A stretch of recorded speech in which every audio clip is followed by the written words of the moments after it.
Olá, participantes da 76ª Reunião Anual da Sociedade Brasileira para o Progresso da Ciência. Meu nome é Aline Ocorrori e o meu trabalho é fruto da iniciação científica que eu fiz na Universidade Federal do Paraná, na área das Ciências da Vida, e sob orientação do professor Alexander Welker Biondo. O título do meu trabalho é Análise Sorológica de Anticorpos anti-Leptospira spp em populações indígenas Caingangue, Ninguém-Guarani, profissionais de saúde de contato e animais de companhia. Fazendo uma introdução ao tema, a doença estudada, a leptospirose, tem como agente etiológico várias espécies de bactérias espiroquetas do gênero Leptospira, que possui mais de 200 sorovários diferenciados de acordo com a estrutura da bactéria. A principal forma de infecção humana se inicia a partir do contato da pele lesionada ou de mucosas com água ou solo contaminados pela urina de animais com leptospirose, entre os quais estão incluídos principalmente os roedores, além de répteis, anfíbios, aves e outros mamíferos. Entre os sintomas da doença, no ser humano considerado hospedeiro terminal e acidentado da bactéria, destacam-se sintomas parecidos com os da gripe em casos mais graves, icterícia e hemorragia. Segundo dados do Ministério da Saúde, 75% dos casos necessitam de internação. Fazendo um panorama geral da leptospirose, que é considerada uma doença tropical negligenciada, ela está distribuída mundialmente e no Brasil tem uma prevalência média anual de 1,9 casos a cada 100 mil habitantes. Já nas populações indígenas brasileiras, há o registro de 0,9 casos a cada 100 mil habitantes. Sendo assim, esse trabalho objetivou fazer a análise em comunidades indígenas de algumas cidades dos estados do Paraná e de São Paulo. Sob a perspectiva do conceito de saúde única, que prevê uma abordagem integral da saúde humana, animal e ambiental, esse estudo também analisou, além de indígenas e profissionais de saúde, os cães das aldeias, classificados como sentinelas por indicarem um nível de contaminação ambiental. Outro objetivo foi associar os resultados às características das aldeias, a fim de identificar os possíveis fatores de risco.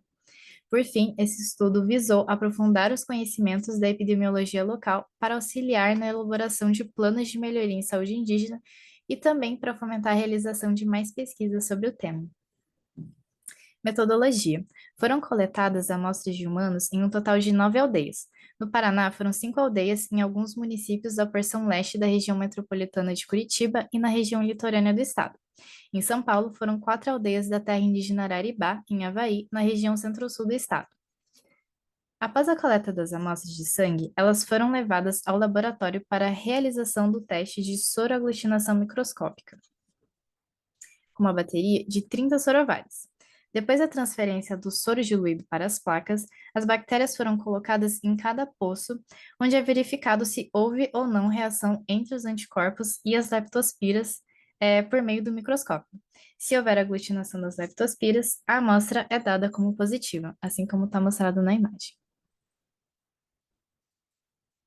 Resultados em humanos. Das 463 amostras de indígenas, 7,76% foram positivas, enquanto que das 168 amostras de profissionais da saúde, 2,98% testaram positivo. Quanto aos sorvais predominantes, destacaram-se os tipos Patoc e Whitcomb. As aldeias indígenas do Paraná e de São Paulo não apresentaram diferença significativa. As do Paraná tiveram 7,41% das amostras positivas e as de São Paulo, 7,97%. Entre as comunidades, as que apresentaram os maiores números de casos foram a Equeruá, em São Paulo, que apresenta proximidade com o meio urbano, e a Guavirati, no Paraná, aldeia próxima a corpos d'água e sem sistemas de saneamento básico.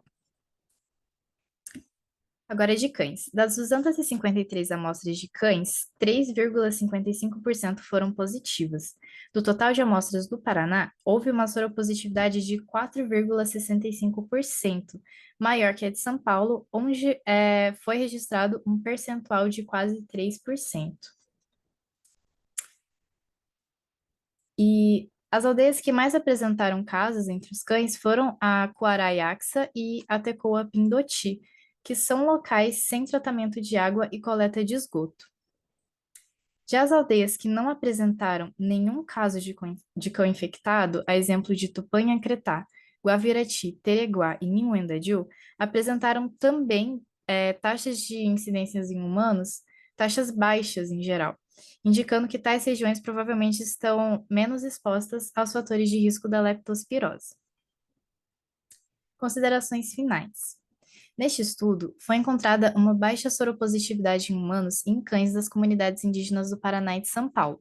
Os possíveis fatores de risco identificados consistiram na proximidade das aldeias do meio urbano e de corpos d'água, bem como na precariedade de sistemas de saneamento básico.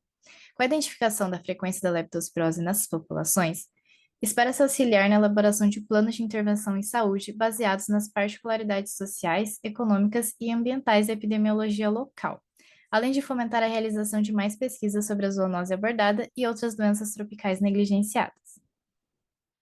Essas são as referências da minha apresentação e os meus agradecimentos. Muito obrigada.